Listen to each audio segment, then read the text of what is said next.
E a virada de ano fiscal, pessoal, pode ser um bom momento para fazer uma mudança no regime tributário da empresa e encontrar novas oportunidades de incentivos fiscais. Quem explica para a gente um pouco mais sobre esses caminhos é o Fábio Vitola, CEO da Galapos. Tudo bem, Fábio? Bem-vindo. Uma boa tarde já praticamente para você.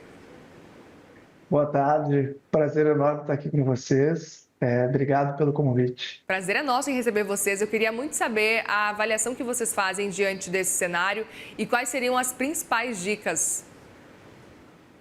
Importante, é um momento de reflexão, final de ano, sempre para os empresários, de modo geral.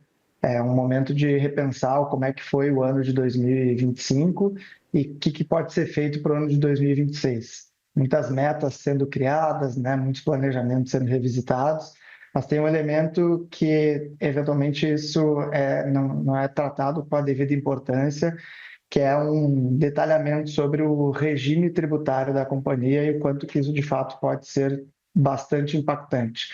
Existe um período, e esse é o período de optar pelo regime, por exemplo, regime de lucro presumido ou regime de lucro real, e, entendendo um pouco sobre as perspectivas desse ano de 2026, isso pode ser crucial para a geração de caixa da companhia, os resultados, né, principalmente do médio empresário brasileiro, e a gente está falando de empresas que faturem até 78 milhões de reais ano.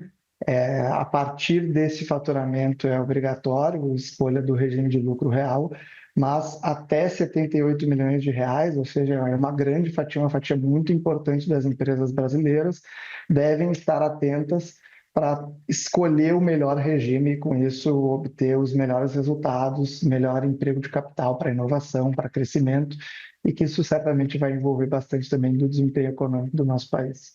Portanto, dependendo da revisão, a gente pode talvez até ver empresas reduzindo uma carga fiscal?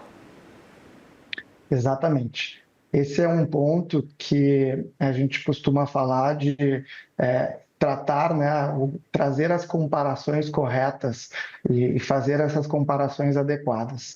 E aí a gente está falando, por exemplo, de um regime tributário, né, o regime de lucro presumido, ele traz consigo uma facilidade de acompanhamento, uma facilidade, por exemplo, de fechamento da contabilidade, né, de níveis de controle de uma empresa, mas a gente tem uma tributação basicamente atrelada à receita da companhia.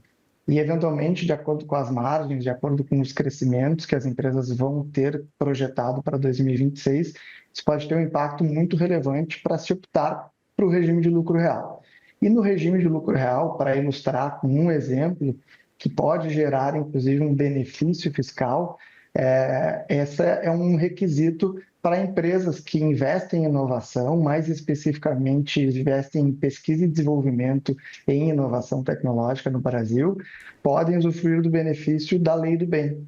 A Lei do Bem, ela reduz imposto de renda e contribuição social e faz com que essa carga tributária efetiva da companhia possa ser muito mais eficiente. Ou seja, não é uma comparação só de se devemos estar no regime de lucro presumido ou no regime de lucro real, mas sim de todas as alternativas que se tem, inclusive uma migração de regime. Se escolhermos o regime de lucro real, a gente pode eventualmente trazer benefícios fiscais como esse que eu comentei, ligados à inovação tecnológica, que é a lei do bem. Eu até pergunto, aproveito para perguntar, quando que uma migração para o lucro real pode valer a pena? Porque tem aquelas empresas que têm até um medo, aí, um receio de uma complexidade contábil, né? Perfeito. Eu acho que a complexidade contábil ela não deve ser o grande fator de tomada de decisão. Eu acho que o empresário médio brasileiro, de um modo geral, ele tem uma dor bastante atrelada a fluxo de caixa, bastante atrelado à capacidade de recursos, muitas vezes de terceiros, o custo desse recurso de terceiro. Então, a gente está falando aqui de dados muito mais quantitativos, né, do que qualitativos sobre a ótica de ser mais difícil, eventualmente ser mais diligente, né, o regime de lucro real. Então, de qualquer forma, sim, esse é um ponto importante. Para se migrar para um regime de lucro real, é importante que se tenha alguns cuidados, que se tenha muito mais controles de todos os gastos, dos investimentos. Eu vou trazer um exemplo aqui para todos que ilustra bastante. Quando a gente está num regime de lucro real, é menos importante que, por exemplo, um investimento seja uma reforma em uma companhia, seja um investimento em máquinas, computadores, investimento mesmo em uma ampliação fabril, ele é menos importante que se tenha o cuidado de que isso seja classificado na contabilidade como um investimento, que de fato é. E, eventualmente, isso, de uma forma equivocada, é classificado como uma despesa para que se tenha um regime, um resultado mais eficiente. No regime de lucro presumido, isso não é necessário. Não se tem que ter esse cuidado, porque a gente está recolhendo impostos majoritariamente sobre a receita. Quando a gente migra para o lucro real, isso é muito importante que se tenha o devido cuidado, que faça a alocação certa de que aquele dispêndio de capital, ele é sim para um investimento e não necessariamente para uma despesa. Você tem classificações diferentes. E, eventualmente, você vai sim oferir um resultado maior a partir dessas análises. E aí que entra todo o rol, inclusive, de incentivos que existem para que, de certa forma, incentive o empresário médio brasileiro a investir. Né? Esse é um pouco da grande motivação, investir em inovação tecnológica. E eu até aproveito para te perguntar também quais são os setores que podem se beneficiar com essa revisão de regime tributário já em 2026. E aí, talvez o setor da indústria, serviços, varejo, qual setor, na sua avaliação, pode ter um benefício melhor? É uma prática, é uma sugestão que a gente faz de uma forma bastante ampla, né, para todos os setores. Historicamente, indústrias no Brasil, indústrias médias no Brasil, por terem, de fato, margens menores, e isso é uma característica, claro, do setor, uma característica da atividade, ela é mais comum que se tenha, de fato, essa diligência e olhe, mesmo antes de atingir o limite dos 78 milhões de reais anuais, que se olhe com algum cuidado para a migração de lucro presumido para o lucro real. Por isso, eu diria que talvez uma das grandes oportunidades ela está mais ligada ao setor de serviços, que historicamente é um setor que tem mais margens, é um setor que mais comumente está no regime de lucro presumido. Então, a gente entra, por exemplo, em muitas empresas de tecnologia que, de fato, investem bastante em inovação tecnológica ou têm dispêndios especificamente em pesquisa e desenvolvimento e que, por característica, e aí um pouco também por um histórico, são empresas que têm margens maiores e presume-se que é melhor, de fato, estar daí no regime de lucro presumido. Eu acho que aí tem uma grande oportunidade. De novo, é um estímulo para todas as áreas, para todos os empresários, todas as empresárias que, de alguma forma, estão pensando sobre o ano de 2026, mas, de uma forma para responder aqui a pergunta, eu acho que o setor de serviços, ele certamente a gente tem oportunidades maiores, né, e volumes mais representativos aí para gerar valor para os empresários, fazendo com que isso retorne para a economia. Você sabe citar quais são os principais desperdícios de fluxo de caixa de quem não faz essa revisão? É muito comum, vou ilustrar casos talvez um pouco mais extremos, mas é muito comum, por exemplo, empresas que estão optadas pelo regime de lucro presumido e estão numa curva de crescimento muito acelerada. Se a gente está falando de uma indústria tem uma curva de crescimento muito acelerada, isso demanda muito capital, o famoso capital de giro. E para crescer de forma acelerada, muitas vezes esse emprego de capital ele se torna fundamental.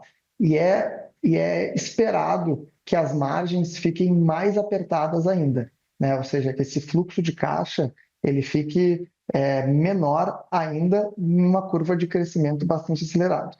E também é comum, num cenário extremo, como eu comentei, que essas empresas, inclusive, passem por um ano de eventual prejuízo contábil. E aí e a gente já viu alguns casos, né? A gente, querendo ou não, tem um relacionamento constante com centenas de empresas que são optantes do regime de lucro presumido e que estão dando prejuízo. É importante que se faça um estudo detalhado sobre isso, mas de bate-pronto, provavelmente é muito melhor para essa companhia estar no regime de lucro real e não estar no regime de lucro presumido, porque esse crescimento está imprimindo, sim, muito mais participação no mercado, muito mais penetração em clientes, ou desenvolvimento de novos produtos, pode gerar um prejuízo. E aí talvez o regime optado, o regime fiscal optado, é que seja o grande vilão, né, para tomar a decisão correta. Eu também queria aproveitar nesse caminho e entender um pouco mais sobre quais são os erros mais comuns na avaliação de vocês daquelas empresas que miram só a margem de rentabilidade. Perfeito. Tem um exercício que é simplesmente pegar o ano corrente, 2025, e replicar dentro de um cenário, por exemplo, migração de lucro presumido para lucro real. Isso eu acho que é o básico, eu acho isso é o ponto de partida, né? Esse é a base que vai fazer com que a gente entenda 2026, e aí a sugestão sempre é que a gente crie pelo menos 3 cenários, que é um cenário mais otimista, onde eventualmente a gente vai ter uma absorção de melhores penetração de mercado, de crescimento, um cenário mais realista, que ele é talvez o que a gente enxergue, né, de uma forma mais concreta, e um cenário mais pessimista. Já essas construções de cenários já vão ajudar bastante, né, na tomada de decisão. Mas talvez o maior erro ele consista em não fazer essas comparações de formas equivalentes, que é um pouco do que eu comentei com os incentivos fiscais aqui. Então, se a empresa é optante pelo regime de lucro real, ela precisa saber que existem incentivos fiscais para que daí sim ela faça a comparação da melhor forma possível. Ou seja, se eu tenho dispêndios, de novo, em pesquisa e desenvolvimento para inovação tecnológica, eu posso ter um benefício de redução de imposto de renda e contribuição social. Se eu tenho investimento, por exemplo, na esfera produtiva, se eu sou uma indústria e tenho um investimento fixo para fazer ampliação fabril, por exemplo, eu tenho também alguns benefícios tributários que eu posso utilizar que reduzam no final do dia a carga tributária. Então, todos esses elementos vão tornar esses cenários mais comparáveis. Eu acho que aí está o principal equívoco de não comparar cenários equivalentes. Então, simplesmente pegar de uma forma muito simples, olhando para o retrovisor e não olhando para frente, essa migração de regimes, colocando um ponto que você trouxe, de fato, existe uma complexidade maior, mas essa não pode ser a razão pela qual o empresário toma a decisão. Vamos seguir de olho então, Fábio Vitola, CEO da Galapos. Obrigada mais uma vez pela conversa aqui e volte sempre no Money, viu? Muito obrigado, foi um prazer e contem comigo.